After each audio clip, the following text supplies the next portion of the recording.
Hi everyone, good morning to you all. Welcome back to science class. In the last session, already we are discussed about some important points about the sound, means how sound is produced, what is sound, and what are the main differences between the music and the noise. The students, when the object vibrates, the sound is produced.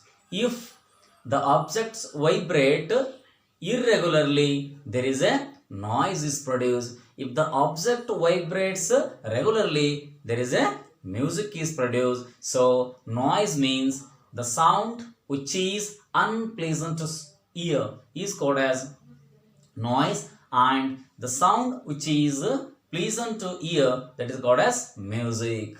So today we have to discuss some more points about the sound, right? So today the sound need a material medium for their propagation. Propagation means to produce, need a or to pass from one place to another place or one person to another person. It needs a material medium. Here, material medium. Medium means nothing but it's a substance through which the waves can pass is called as the medium. Air, water, even solids also act like a medium. So sound is easily passes through the medium. So the medium is necessary to propagation of the sound. But the sound cannot travel in vacuum. Today, now we are going to discuss sound cannot travel in a vacuum. Why or how? Here I am explaining one small experiment. One small experiment regarding the sound cannot travel in vacuum, right? Here I taken airtight bell jar. So here the airtight bell jar means the air should not enter into the jar, right?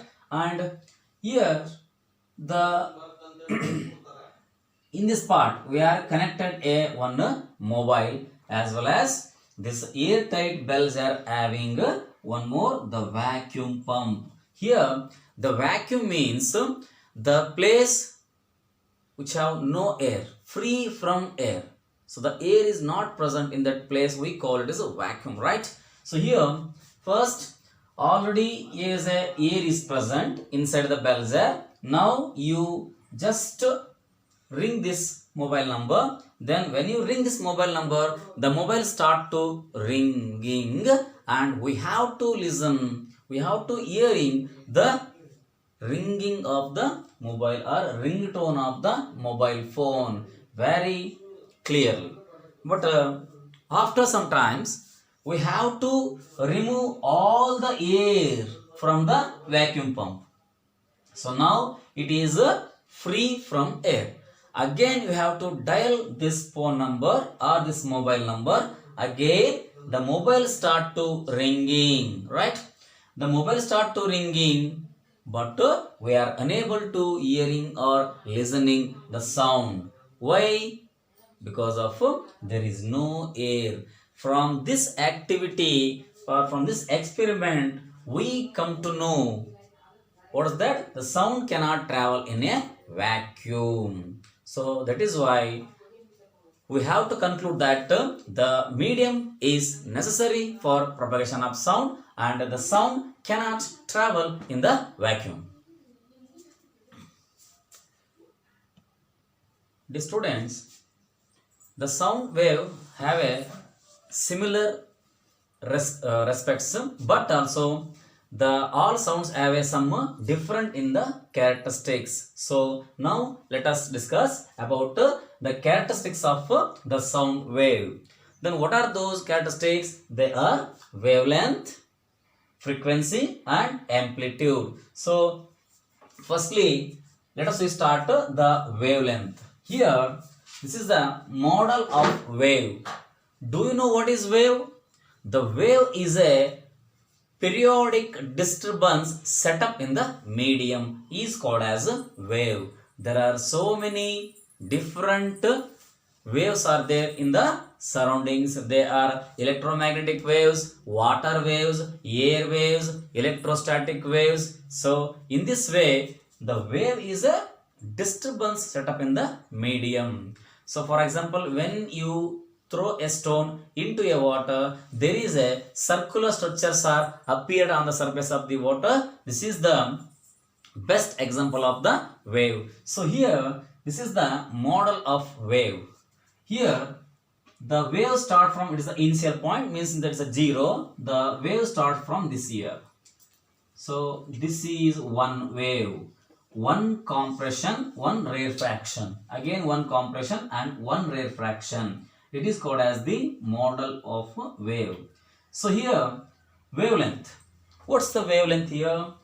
Here, this is called as crest. Crest means nothing but the top or the edge, upper edge of the wave is called as a crest, and the lower edge is called as a troughs. Crest and troughs. This is also called as compressions and the rarefactions, right? So here, the distance between the two crests or two troughs, the distance between the two crests or two troughs is called as the wavelength. So wavelength is measured by meter. So the SI unit of wavelength is meter. SI unit means standard international unit. And second one is the frequency. What is the frequency?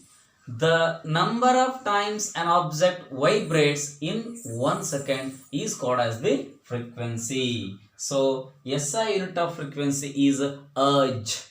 Okay, and last, amplitude, the highest displacement of an object from a main position or from the rest position. So these are the important characteristics of sound wave. Remaining concept we will discuss in the next session.